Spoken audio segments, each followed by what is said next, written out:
చేస్తున్నది ఏదో పరీక్ష అనేది చాలా ఇంపార్టెంట్. అది అందరూ కలిసి పరీక్ష చేసుకోవచ్చు, వ్యక్తిగతంగా పరీక్ష చేసుకోవచ్చు.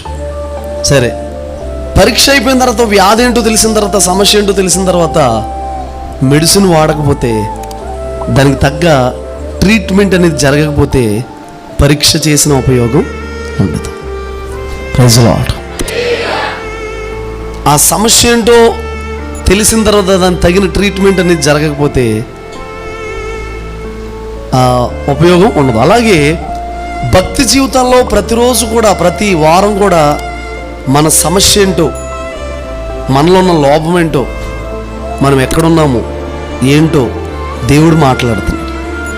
ఏ పరిస్థితి ద్వారా ఈ పరిస్థితులు వస్తున్నాయి, ఏ పరిస్థితి ద్వారా ఈ సమస్య వస్తుంది, ఏ పరిస్థితి ద్వారా మనం ఇక్కడ ఉండిపోతున్నాం,